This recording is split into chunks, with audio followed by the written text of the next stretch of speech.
Hello students, I am Shivpangi Anand, your science teacher. Our today's topic is from class 10th, chapter number 1, the chemistry part, that is acid base. So आज की video में students हम discuss करेंगे 3 scientists की theory को as per which acid and base are discussed. Now without much delay, let us start from Arrhenius acid and base. Now students, according to Arrhenius, acid is any substance or any compound that gives H positive ion in aqueous solution. मतलब कोई भी chemical substance जब water में dissolve करेंगे, अगर वो H positive ion split करके release करता है तो उस पूरे केमिकल कंपाउंड को या उस पूरे सब्सटेंस को हम एसिड का नाम दे देंगे. इसके अलावा और भी एग्जांपल है हमारे पास. For example HBr. ओके, अब इसको भी अगर हम एक्वस सॉल्यूशन में डालेंगे तो हमारे पास स्प्लिट होके बन जाएगा ये. और भी एग्जांपल है H2SO4. इसको भी अगर हम एक्वस सॉल्यूशन में ऐड करेंगे तो हमारे पास H पॉजिटिव और HSO4 नेगेटिव आयन बन जाएगा. मतलब देखो वाटर जो है वो ऐसे होता है ना, HOH ऐसे भी लिख सकते हैं, H पॉजिटिव OH नेगेटिव.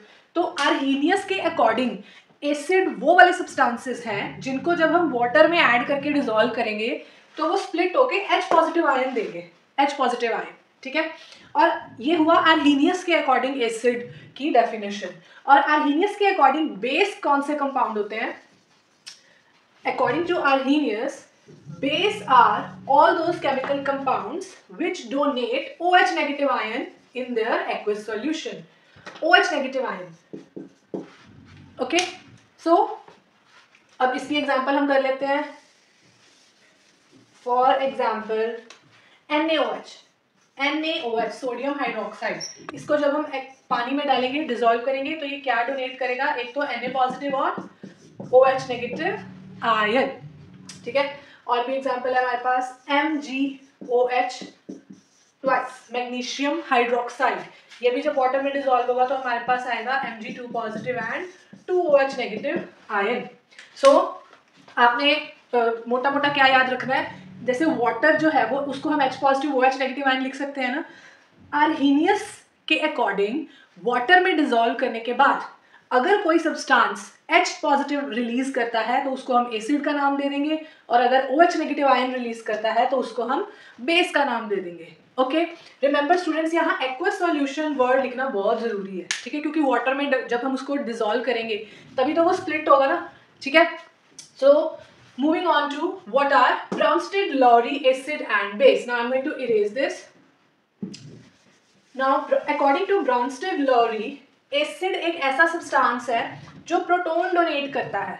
ठीक है, according to Bronsted-Lowry, acids are the substances which donate proton. अब प्रोटॉन का मतलब क्या है? देखो, हमें पता है प्रोटॉन किस में प्रेजेंट होता है? एटम के अंदर न्यूक्लियस में. न्यूक्लियस में प्रोटॉन्स और न्यूट्रॉन्स प्रेजेंट होते हैं और बाहर हमारे पास इलेक्ट्रॉन्स प्रेजेंट होते हैं. और अकेला प्रोटॉन थोड़े ना एग्जिस्ट करता है, लेकिन हमारे पास एक ऐसा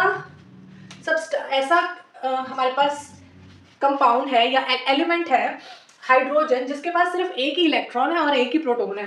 तो उस एक इलेक्ट्रॉन और एक प्रोटॉन सेटअप में से अगर हम एक इलेक्ट्रॉन बाहर निकाल दें तो बचेगा हमारे पास क्या? सिर्फ प्रोटॉन ही बचेगा ना. इसीलिए H positive ion is proton. Okay, so Bronsted-Lowry इसका मतलब यही है कि जो भी substance H positive ion donate करेंगे एक्वस सॉल्यूशन में उनको हम क्या कहेंगे? Bronsted-Lowry acid. अब देखो, अभी इसका मतलब हमें ये चीज हम इससे नोट कर सकते हैं कि आर्हीनियस एसिड और Bronsted-Lowry एसिड्स ये दोनों सेम ही है. ठीक है, लेकिन जब आपने डेफिनेशन लिखनी है Bronsted-Lowry की, क्योंकि बोर्ड एग्जाम में हम डेफिनेशन भी लिखते हैं. ठीक है, सब्जेक्टिव अगर आपका एग्जाम है तो Bronsted-Lowry के अकॉर्डिंग आपने लिखना यही है कि प्रोटॉन डोनर. यहाँ पे आपने ये वाली डेफिनेशन इस डेफिनेशन से मिक्स नहीं करनी. ठीक है, सो Bronsted-Lowry के according all the substances which donate proton are known as acid. और हमें पता है स्मॉलेस्ट प्रोटॉन तो यही हो गया ना, H पॉजिटिव आयन. ठीक है, सो इसका मतलब HCl भी होगा Bronsted-Lowry बेस एसिड, HBr भी होगा. It means all Arrhenius acid are Bronsted-Lowry acid. ये आपको क्वेश्चन भी आ सकता है, नोट कर लो आप कि comment on the statement that all Bronsted-Lowry acids are all Arrhenius acid, तो आपने उसके आगे थ्योरी, आपने दोनों की थ्योरी नोट डाउन कर देनी है कि इसके अकॉर्डिंग एसिड की थ्योरी ये है, इसके अकॉर्डिंग ये है, और दोनों का मतलब एक ही है, ठीक है। सो ये हो गया, ठीक है।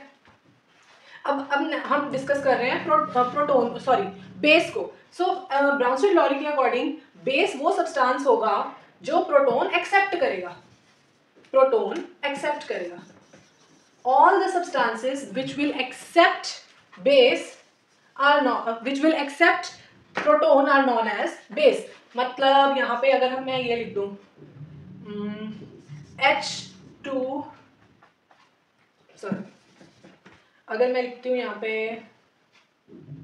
यस H2O में अगर मैं H पॉजिटिव ऐड करूँ तो हो सकता है ना, ऐड ये बन जाएगा ना H3O पॉजिटिव, है ना। तो ये हो गया बेस। कौन सा वाला बेस हो गया? ब्राउनस्टेड-लॉरी बेस, ठीक है। ब्राउनस्टेड-लॉरी की डेफिनेशन के अकॉर्डिंग ये एक बेस है क्योंकि ये प्रोटोन को एक्सेप्ट कर रहा है। सिमिलरली NH3 अमोनिया, ये भी H पॉजिटिव आयन एक्सेप्ट कर सकता है क्योंकि इसके ऊपर भी नाइट्रोजन के ऊपर लोन पेयर पड़ा है, यहाँ ऑक्सीजन के ऊपर लोन पेयर पड़ा है, तो ये एक्सेप्ट कर लेंगे, ये बना देगा NH4 positive ammonium ion. So ammonia is also Bronsted Lowry base, ठीक है। बार बार मैं ये क्यों वर्ड यूज कर रही हूँ, अकेला बेस क्यों नहीं बोल रही, ब्राउनस्टेड-लॉरी बेस क्यों बोल रही हूँ, क्योंकि उसकी डेफिनेशन के अकॉर्डिंग ये बेस है, ठीक है। Now moving on to Lewis concept, ये भी बहुत ईजी है।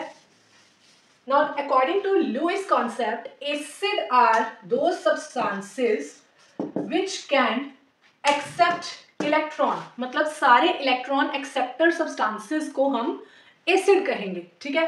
For example AlCl3 aluminium trichloride, यहाँ पे हमें पता है अगर हम कॉन्फ़िगरेशन ओपन करेंगे तो एल्यूमिनियम के पास 3d ऑर्बिटल्स वेकेंट पड़े हैं, वेकेंट, ठीक है।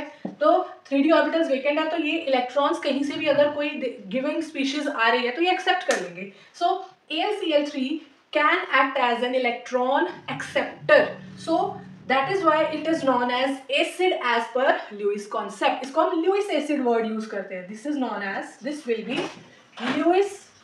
Lewis acid, okay. सो अब यहाँ आपने ये चीज़ देखनी है कि जितने भी सब्सटेंसेस हैं जो लुईस कॉन्सेप्ट के अकॉर्डिंग उनको एसिड हम बोलते हैं, वो सब इलेक्ट्रॉन डेफिशिएंट स्पीशीज ही हैं, मतलब वो उनमें कैपेसिटी है कि वो इलेक्ट्रॉन्स अभी एक्सेप्ट कर सकते हैं, तभी तो वो एसिड बनेंगे, क्योंकि लुईस के अकॉर्डिंग एसिड वही सब्सटेंस है जो इलेक्ट्रॉन को एक्सेप्ट कर सकता है, ठीक है। So moving on to what are Lewis base, इसका बिल्कुल ऑपोजिट हो जाएगा। Lewis base are all those substances which can donate electron, So अब ये उसका उल्टा हो जाएगा, जैसे कि electron acceptor species Lewis acid थे, इलेक्ट्रॉन डोनर स्पीशीज जो है जिन पे एक्सेस इलेक्ट्रॉन्स पड़े होंगे, लोन पेयर होगा, वो सारे लुईस कॉन्सेप्ट के अकॉर्डिंग बेस की तरह काम करेंगे। फॉर एग्जाम्पल अमोनिया NH3, इसके पास लोन पेयर पड़ा है, वाटर, इसके पास भी ऑक्सीजन में लोन पेयर पड़ा है, ठीक है। सो आपने you will look for the vacant electrons और lone pairs that will be present on any substance, that substance will act as a Lewis base. So to sum up our today's video, I'm going to start again from Arrhenius. According to Arrhenius, all the substances which will donate H positive ion are acids, and all the substances which will donate OH negative ion are base in their aqueous solution. And according to Bronsted-Lowry, proton acceptor are base and proton donor are acid, ठीक है। और यहाँ पे उल्टा है, electron donate करने वाले base हैं और इलेक्ट्रॉन एक्सेप्ट करने वाले इलेक्ट्रॉन एक्सेप्टर यहाँ पे है एसिड और इलेक्ट्रॉन डोनर है बेस,